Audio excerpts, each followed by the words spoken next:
everything has become very interconnected, but at the same time, you need to focus on your particular industry and understand the dynamics there.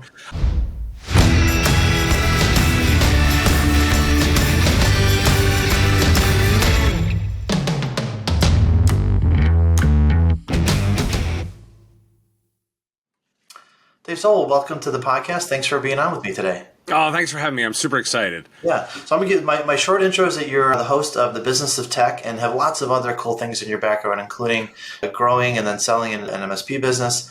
We got lots of cool stuff today, but maybe just for context, give people a little, what's your bio when you talk about who you are and what the cool things you've done? It's funny because it's wherever you want to start, right? When I was little, I grew up. Right. The piece people like to know about is, so I have a degree in computer science. I'm an engineer. I would have, if you'd asked college Dave, I would have been like a programmer, product guy my entire career. And the early portion of my career was that. And I wrote a couple of startups up and down. And when the last one crashed in spectacular fashion, the lesson I learned was silly in that I learned, well, the bosses seem to get the payouts and the golden parachutes. Right.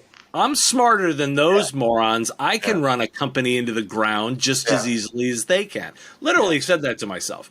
And I launched my first company, which was a managed services provider. So it was before we even called it that. My basic premise was the idea of I'm gonna help small companies with their technology. That was the core premise. And then the second part of that was, and I'm not going to chase them every month. I'm going to make them sign contracts, and I'm going to have some kind of way that engages so that it's good for them and good for me, and I'm getting paid every month. I ran that business for about a decade, and I always say I'm really proud of it. Like, I sold it successfully. I bought a company during the time, and it was a disaster, and we do all that stuff. And I was super active in the community, but I also am reasonable in saying, like, it was a moderately successful regional MSP. There's a lot of guys that'll tell you they ran one, and then they're like experts on all things MSP. I consider myself a student of the space. So when I had the chance to sell it, I then went and worked for software vendors that served the space. And it was because I wanted to learn more. And my job was to help those guys grow and help MSPs grow. And so the first one was an RMM player. We sold that company. Then I hopped to another player. We grew that. We sold to SolarWinds, which is a company a lot of people know. It was a very, very big deal. I was at that org in total about 6 years. Took it all the way through its second IPO. And that was all about education for me. And it ran its course. And then what I do now is I kind of combine all of that and say, I want to be a different voice independently, and I comment on the space and give perspective, and I cover stories, and I ask a piece called Why Do We Care?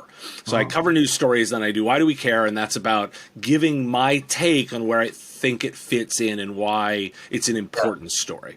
And that's what I do now. That's great. Well, so you've got an idea that I think aligns with a lot of what we talk about here a lot, which is, when we look at, technology and how it kind of impacts how a business operates and how it grows, a lot of it is like, what's new, what's differentiable, that kind of thing. But it's still in some corners of the world seen as kind of a cost. And you've got kind of a good, better, best model about tying it to the P&L that I think is perfect for the kind of things we talk about here. So I wonder maybe if we start with that.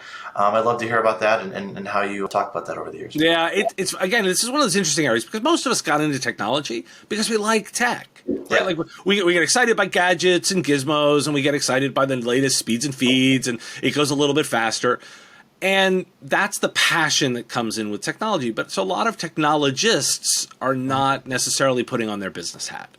And of course, our customers, the people that are consuming the technology, increasingly more and more important, but they need it to relate to their business. And exactly what you just said.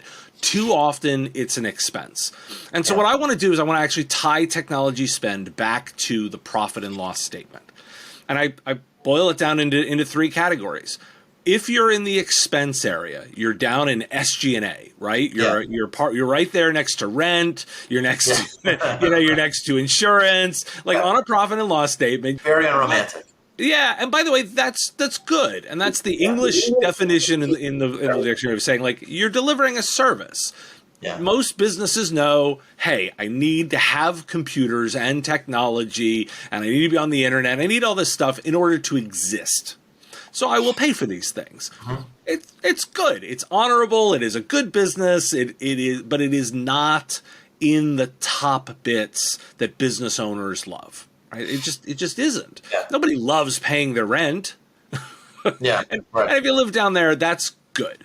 So what I say is well, let's be better, right? Let's actually find a way to relate. And if you can relate your technology investment to reducing the costs of goods sold, meaning you are in the section of the profit and loss where it's about delivering the core piece and you're helping them there, and you're impacting cost of goods sold, well, that's better. That's a lot better. Yeah. And in fact, that's the kind of thing where a business owner will go, okay, I get it. If I'm spending this money and we are making my people a little bit more efficient and I can save 5 or 10% on the labor costs against those people that are delivering that service, that's better, right? That's in cost of goods sold. But best is when we can tie it into top line revenue. Right? Where that technology spend drives the top of the profit and loss statement. And this can mean lots of different things for different people. It could mean selling more product. It could mean onboarding more members. It could mean faster top line growth revenue that you can directly show through the technology spend. Like anytime you can tie it to top line revenue, well, that's best. And every business owner I know, if you tell them spend $1 and you get 2, they'll feed that machine forever. Right. Yeah. It's a professional motion machine, right? That's the idea. Right. And so, but too often in technology, we don't relate it that way. We don't make the leap to do it. And by the way, in this space, there's lots of people that say, well, you got to sell on business value. But they don't tell you how to do that. Yeah. They don't actually turn it around and say, let's tie it through. So the idea of the model is to help you look at the P&L of your customers, get really deep with it, and then start linking your technology to it. Yeah, and I feel like this idea, but that's really good stuff. What I always think about is, for most technology providers, usually the way you see a sale on the front end is, okay, here's this thing that I want. How much will it cost? And really focused on like, okay, well, I'm going to go get a good price for this thing, whatever it is. Even if it's a really squishy service, it would be really hard to price anyways. And not about what it'll do for the business. So I think there's a mindset change for businesses about how they buy these things. Instead of like going out to get quotes or whatever, thinking about, okay, we need to move the needle in this part of the business, and we're going to do some things, including technology, to achieve that. And that's kind of a mindset shift that that when we encounter the pricing, what we try to do is we try to say, well, what's the problem this is trying to solve, and what does it cost to not fix it? I'm curious for you, like what kind of things have you done from maybe the provider side and even the client side to make that value come through? So my idea here is actually a little simple, and we're going to get into some sort of psychology on this. The only thing that you can control as a human being is yourself. That's the only thing you actually can control, right? Is you can control you, and you can control the way you communicate. So my advice here is going to be, it depends on which role you're in.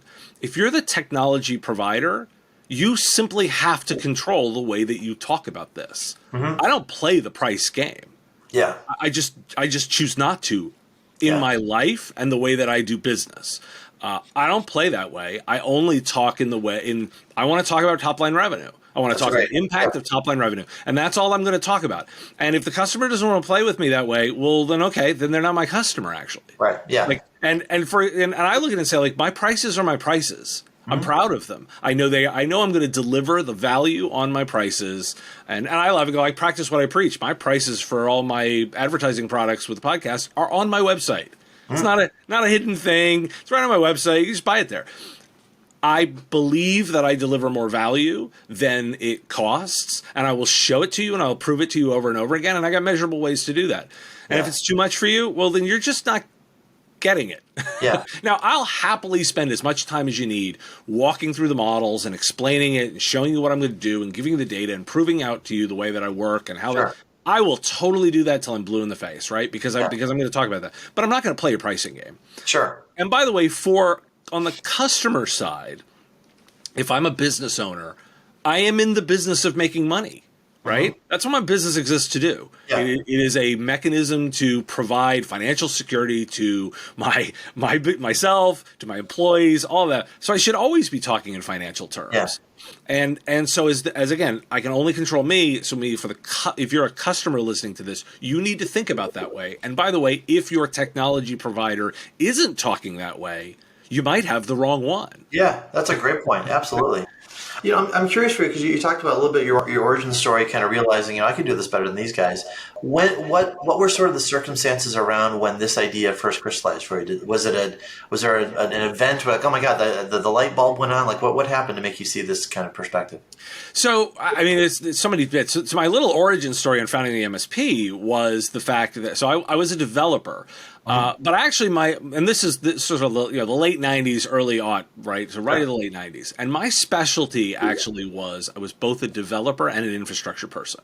I was the guy who could write the code that delivered the e-commerce platform, as well as deploy the web server and install the database and configure the OS and lock it down.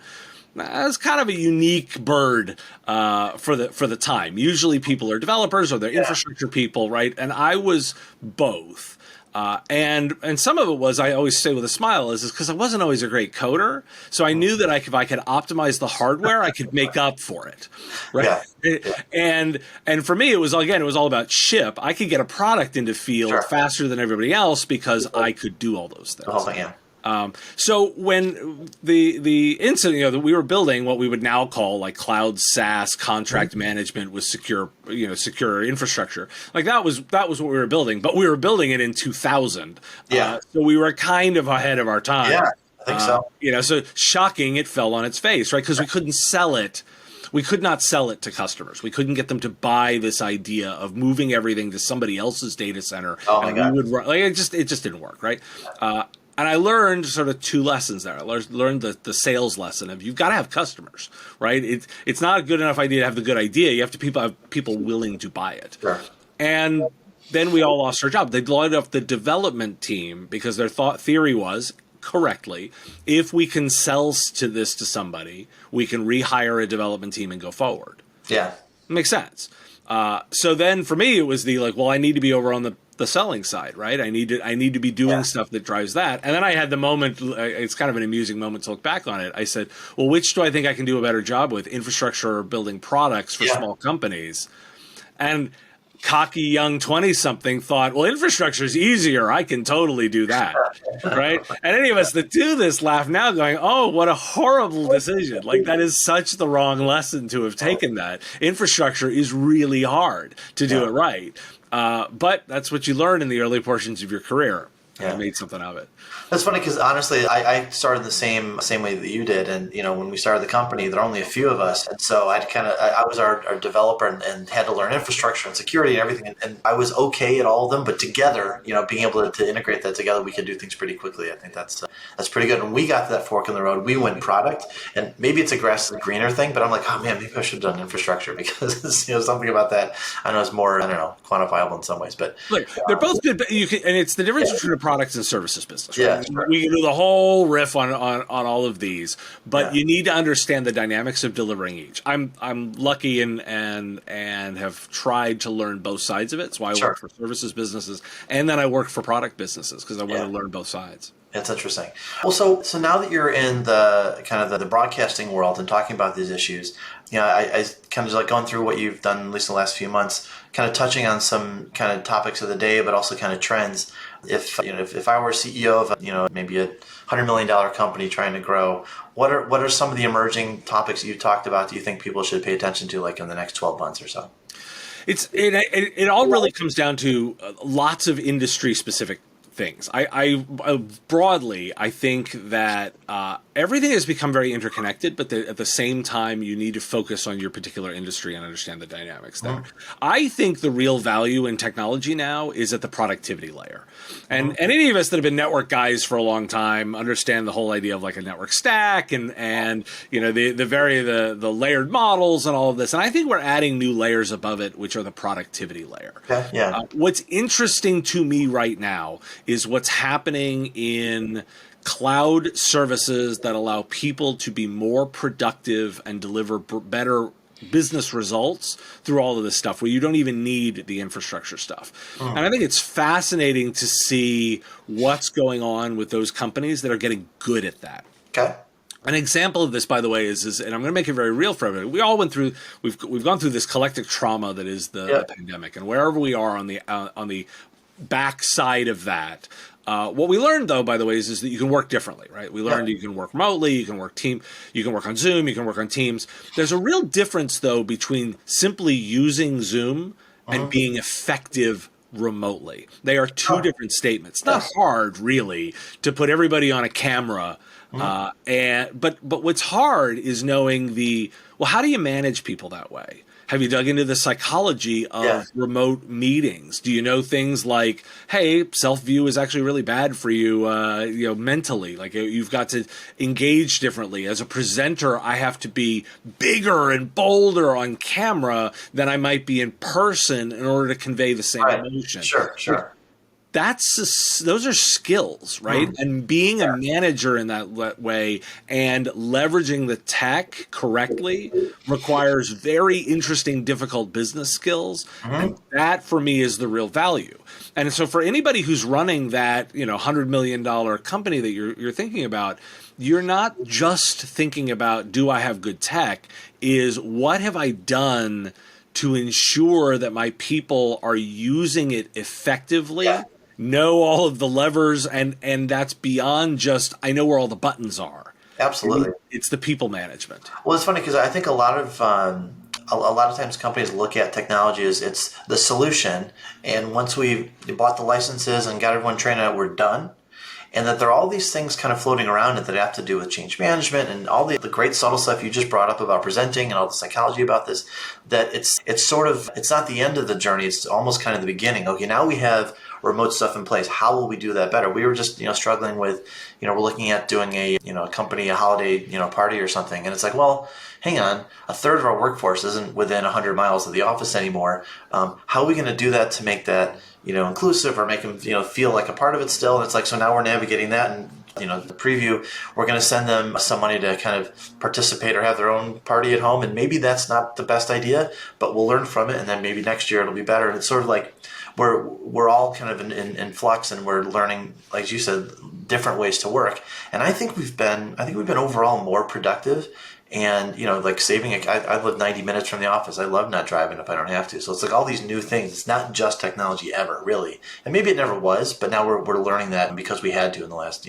2 years, whatever. Yeah, it's a fascinating space. I love doing it. And I kind of laughing, like the big thing that I always listen for is anybody that tells me, oh, we're all going back to the office. I immediately go, you're a bad manager. Yeah. All right. The reason you're saying that is you're actually not good at managing people. Yeah.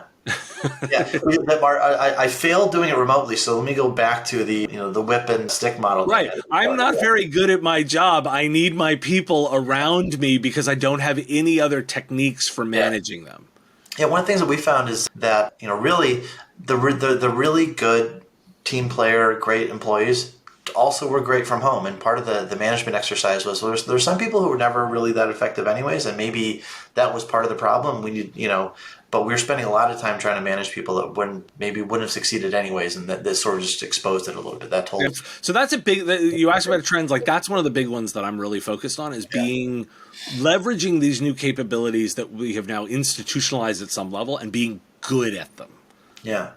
I'm really curious about you. Like any other kind of learnings about how to be good remote? Because I feel like that's a topic I've talked about maybe 1 out of 3 times with people because it's right in our faces every day now. We're all stumbling through it. What are some other things you figured out? I think it's about being deliberate. So I'll have to go. I've been remote for 12 years now. Both of my roles as software companies, I was managing entirely remotely, and because I never moved to those places. They were not where I lived, and so I wasn't moving. And by the way, I think you can be really effective. I think you have to be really deliberate about that, though. Mm-hmm. Particularly when I think back, sort of the before times. I was the one who invested in good cameras, good lights, good microphone, because it was like, it's on me, the remote employee, to have the tools to do my job, and I must be effective at using them. Right. It's 2 parts. So I think, for me, it's really about, the additional investment in management. You've got to do a bunch of stuff more. Yeah. I am very pro video call, freely admit that, but I think you also have to meet people on their own terms about it. Yeah. You have to teach them the ways to use it effectively, the times not to. It is okay to turn off video in some circumstances. Like, if you're a passive participant, that's okay, right? I don't need to see everything. But if you're an active participant, you need to be part of this. Yeah. Yeah. And I think it's about that deliberate investment more than anything. Yeah. Well, so maybe I can take a different tack here and talk about your broadcasting career. I have found, and the reason why we're talking, I have found that this kind of content is the thing that people seem to react the most positively to, and also engage with the most, and the highest frequency, that kind of thing. For companies that are growing and thinking about doing content, what have you learned about kind of creating successful video or pod content that you've kind of taken forward now? Story. It's about the actual content itself more than the tools. Mm-hmm. And it's funny because everybody always starts with the same place. Well, we should make a video, right? We should make a podcast. Yeah. And they don't ask the question, why? Why? Who would want to hear this? Who would want to hear it? Why would they want to listen? Why does this thing exist? And by the way, is it worth listening to? Is it entertaining? Yeah. Is it because that's the piece that most don't think about. I'm actually lucky in this case. So I've done some broadcasts, I've done radio, I've done DJing, I've done all that kind of stuff. My wife's a video producer, right? So It's a great collaboration for the two of us because the first thing she always asks clients is, why are you making this video? Mm-hmm. Right? The why of the piece of content is so important. And everybody always starts with the tactics. We should make a video. We should make videos. We should be on YouTube. We should be but why? Yeah. What? And if you answer that question, the rest is very intentional. And that, by the way, comes with a lot of planning. My dad used to always say, as a woodworker, he always used to say, you measure twice, cut once. There's a lot of planning that goes into good content. Yeah. Yeah, it's fine. I remember we used to do a lot more agency work back in the early 2000s, and every brand we were working with wanted to create viral content. Like everything had to be viral, but you can't just be viral and force your message on people. You have to sort of reverse engineer it from, what do people care about? And it was a really hard exercise because it meant not thinking about themselves. And that's difficult for some companies. I think really thinking from the outside back in and what do our customers care about? For the topic of this podcast, kind of figure out that a lot of the good work we do is helping companies figure out how to grow, through technology. And so every time we have someone on who talks about, a little tidbit they can use, a story they can bring in, all that kind of stuff, your story is really important. Those are the ones that people watch. Anytime it's just like a self-promotion kind of, tirade, then that's the stuff. Yeah. I love it. Anybody that says they're going to go be viral is going to fail. It's ridiculous. It's because actually, you know what? I don't even want to be viral. Right. Because viral is a spike, a surge of unrelated interest that I can't necessarily leverage into anything. Yeah. Whereas if I'm reliable and dependable and I'm go-to, that's way better. Sure. Yeah. If they're coming back to you again and again for more insights, more content, that's the best possible. That's the best way. Why would you want to go viral when you can instead be the dependable, reliable one, and 5 years in we'll realize you're an overnight success, right? That's way better. Yeah. Okay, so maybe as a parting thought, a lot of things we talk about here about how to create an IT strategy that takes you out far enough that you're kind of directionally accurate, but not so far that the world's going to change before you're done doing it. What do you see on the horizon as things that successful IT strategists are looking at over the next kind of, let's say, 3 years as a horizon? Yeah, I can tell you what I do is that I very much look at things in kind of quarters, specific plans in quarters and directional plans further out. Yeah. Is I don't lay things out a year, 2 year, 3 years in specific plans because I know that the conditions on the ground change pretty rapidly. So if I have a quarter plan and I stick to my quarter plan and then I have a target further out, I'll do well by staying directionally towards the target and making changes quarterly. I like to look further out and think in bigger terms because while everything changes really fast, it also stays really the same. Yeah. It's so much more consistent than you actually know. Like in technology, right? There'll be a new chip There'll be a faster chip. Sure. Things will go a little bit faster. By the way, it will get cheaper on a per unit basis, but my spend will always go up. Those are just all right. Like Find new ways to use more of it. Yes. right, exactly. I'll find more ways to use. So those are very reliable, right? So I'm going to plan for that. I'm going to assume all that, and then I'll be opportunistic about stuff that comes up along the way, but knowing those basics are still in place. That's the method I use. And I know that and the second thing I always do is talk about small bets. Lots of small bets. I make lots of small bets, and then the ones that are paying off, I invest more. And the ones that aren't, well, okay, that's cool. Back those off. And if I'm not failing on some things, I'm not doing enough. Yeah, that's great. Well, great. This has been a great conversation. Great to have you on the show here. Maybe we'll do it again sometime. But thanks for being with me today.